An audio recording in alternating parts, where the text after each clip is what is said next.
Today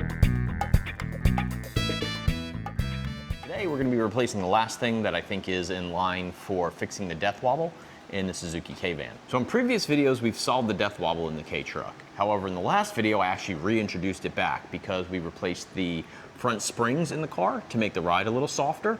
And while I was doing that, I also lowered the car a little bit, and I think I altered the geometry enough that I actually brought back the death wobble. What I did notice is when I jacked the car up and moved the wheels around, I could see a little bit of movement on the bottom control arm bushing, and that part is not serviceable. You have to just replace the entire control arm. So I was able to go ahead and order a couple of control arms. I'll show you the process of installing those right now, and it's actually probably one of the easiest things you can do on your K-Truck. While I'm at it, I'm actually going to go ahead and replace the control arms on Biscuit as well. All right, so we have our new control arms in. I contacted a guy named Arron on the Suzuki K-Truck group, and he sent me over these 2 sets of control arms. He is actually sourcing these arms. These are for the truck. So you can see there's a little bit of a difference between the van control arm and the truck control arm. The van one is about 1 inch shorter, and it has this extra little spot here to attach the sway bar to. And the truck ones are a little bit longer. They do not have that, that sway bar attachment point. I was actually under the impression that these are the exact same parts, but apparently they're not. And you can also see these are both made for the left-hand side, and the truck one has a front offset and the van one has a back offset to it. So they're actually slightly different position under the car. So that's good to know. They are different part numbers. This is the one you're going to be looking for the truck, and I believe this is actually the correct one. Now he didn't manufacture these, but this I believe is the correct part number for the for all the vans. That will cover your like 90s. I think this is the 6th or 8th gen. I'm not sure which generation trucks and vans these are, but basically from I don't know, I'll put the notes in here, but it's basically 89 or 90 through 99. This is the DC 51V for the van, and I believe that will also cover a DD 51V, but watch out because sometimes the DD and the DV, I believe, could indicate whether it's 4-wheel drive or 2-wheel drive, but regardless, the 51T 51V. So let's get these installed in the car, and hopefully this will get the death wobble solved.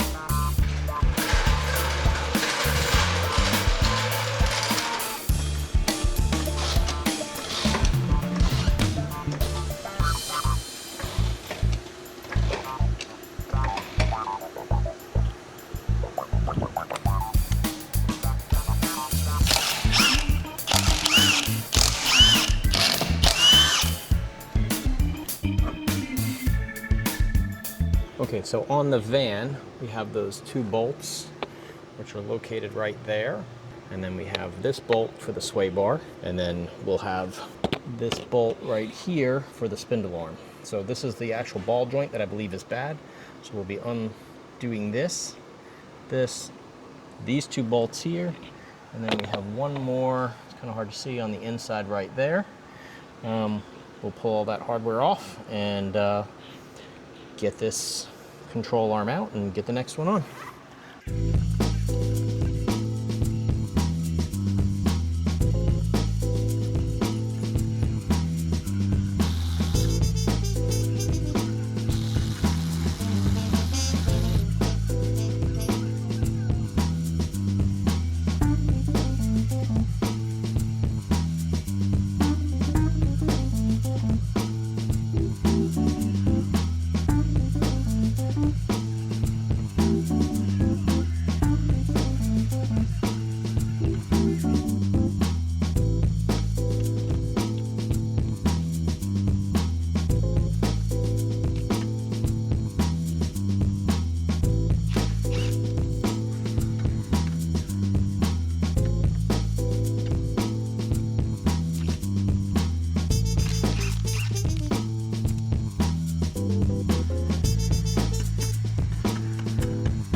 Okay, so here is a comparison between the two parts.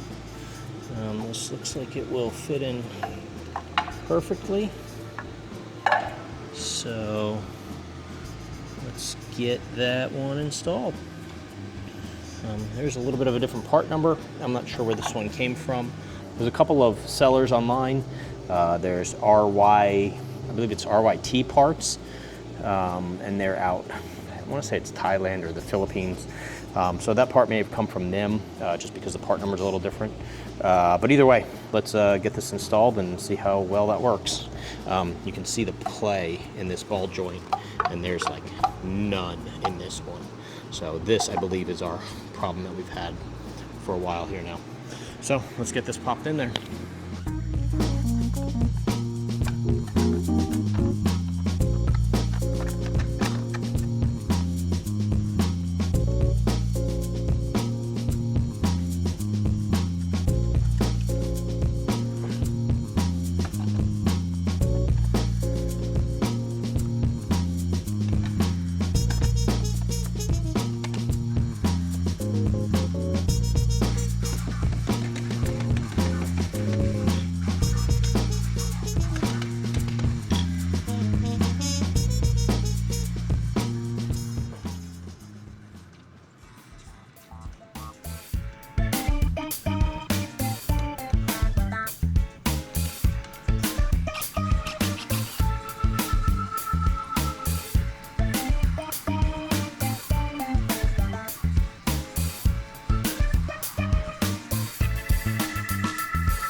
So I never actually picked up some new bushings for the sway bar, so I'm going to use these for now, but I'm going to get some of these on order.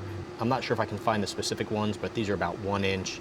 I think it's like a 3/8 hole, so I should be able to find something domestically that'll replace that. But in the meantime, we'll get this one put back on.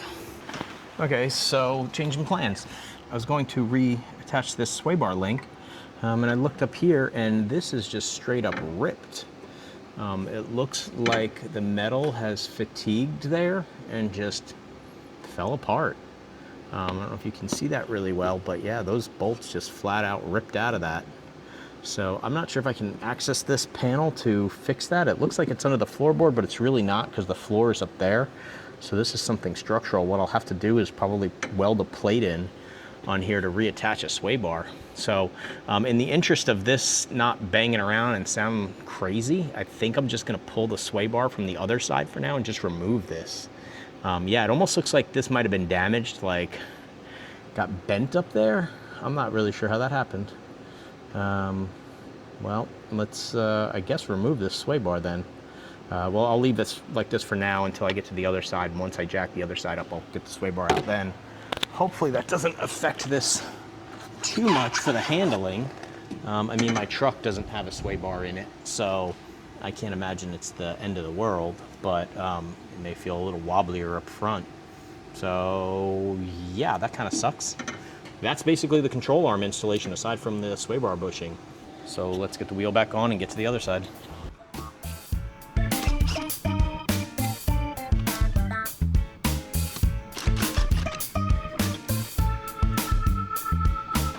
All right, no more sway bar.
Okay, so that went pretty quick and easy, aside from the sway bar mount being ripped out. You can see these bolts just kind of gave up. It looks like these were tack welded into the bottom of the body structure there to avoid having to put a screw on the other side. So I'm not sure exactly how I'm going to fix that yet, but I imagine I'm going to have to weld a plate in, and that plate will probably contain a new captive bolt up, or a new captive nut up there to hold on to it. So let's get the car on the ground, let's get it driving, see how the wobble is, see how the suspension is without the sway bar, and that'll be about it.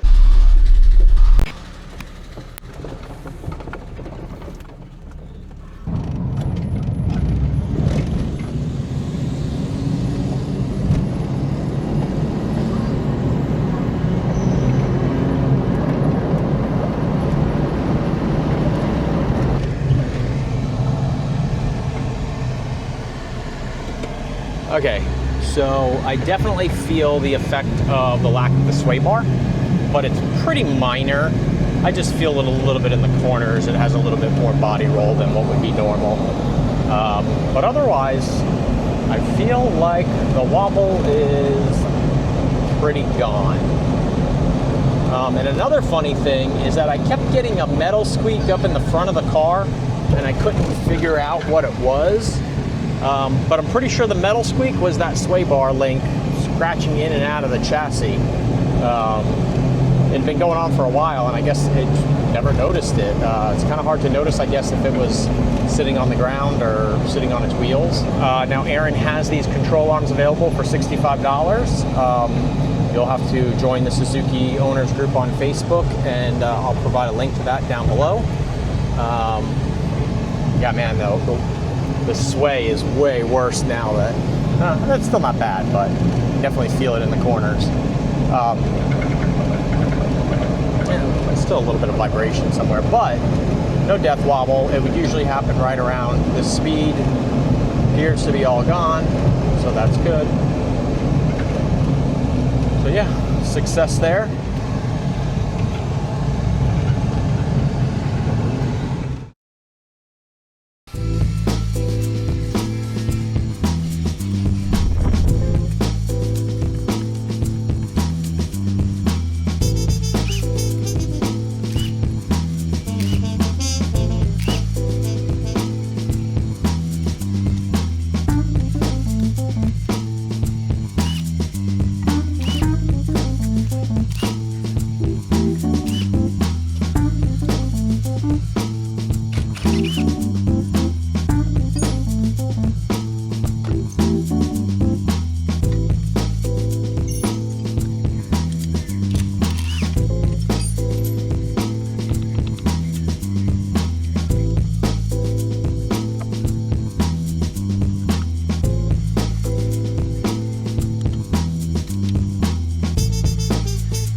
pretty much it. Pretty simple process for both of the van and the truck. Again, they are different parts if you are ordering them. So if you have both vehicles, don't order 2 sets of truck ones or 2 sets of van ones because they're going to be different. I've just noticed one more thing that we're going to have to take care of on this is that I desperately need an alignment. So now I haven't replaced the tie rod ends on this car yet because they always seemed like they were in good shape. But what I just noticed was that the wheels seem to be towed out a little bit. Let me show you. So right here, if I can get a good view of it, I'm pretty even with the body of the car. So I've put the camera even on the top of the door here. And you can look down and see that the back and the front of the rim are pretty straight. Now my wheel is pointed straight forward. Let's look at what the other side looks like. Now on this side, you can see the wheel sticks out about maybe almost 3/4 of an inch to a full inch on this side. So what that means is that this wheel is towed out some and it needs to be brought back in. To do that is underneath here, there's a tie rod. So this is the tie rod end here. Let me see if I can get a light under here, make it a little easier to see. These are the tie rods. Now what you have is you have an inner and an outer. The outer one is here, attached to this part of the wheel, and the inner is over there, attached to this little pitman arm, the little pivot arm. So the way that you adjust this is you actually turn this, and what it'll do is pull this wheel in. You loosen this nut right here, and then you loosen that nut right there, and then there's an inner part to it, which is the rod, and you should be able to swivel that rod now. And the way that it works is each one of these ends spins a different direction. And so when you spin it, it should allow you to actually just rotate this rod and actually pull the wheel in this way. So let's see if we can do that.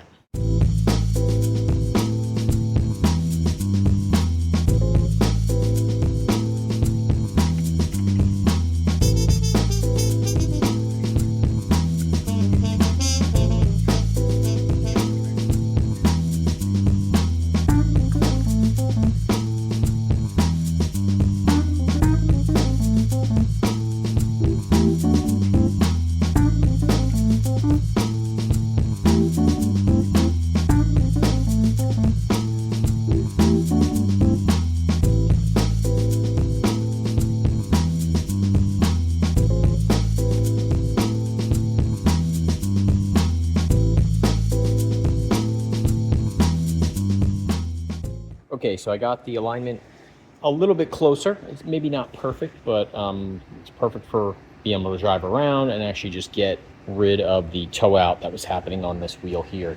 So what I did was I put a piece of wood on either side of the car, there and there, and I measured the back parts of the wood together and the front parts of the wood together. And what that did was give me a number. It was about 61-ish inches across. And I knew this wheel was pretty much dialed straight forward. I actually drove the car forward and just made sure this was as perfect as possible. As this part came in, this part pulled out some, so now the measurement became like 61, almost to 62, and this side became closer to the same. It's about 1/16 to 1/8 off right now, but again, without having an actual good way to do this gets me closer. So at least this wheel isn't pointed the wrong direction now. It was basically pointed out, almost 2 or 3 degrees there. So now everything's nice and straight. In the future, I will take it in and get an actual alignment on it, but for now, it'll be all right. I don't think replacing the control arms or any of that caused this problem. It's probably been like this for a while, and I've just never really noticed. Hopefully this won't give us any more problems. So while I was at it, I took a look at Biscuit, and here is the tire aligned nice and straight on the driver's side. And if you look here on the passenger side, it's off. So I'm going to do the same thing here, get underneath there, adjust that tie rod end, and we'll make this one as close as possible as well.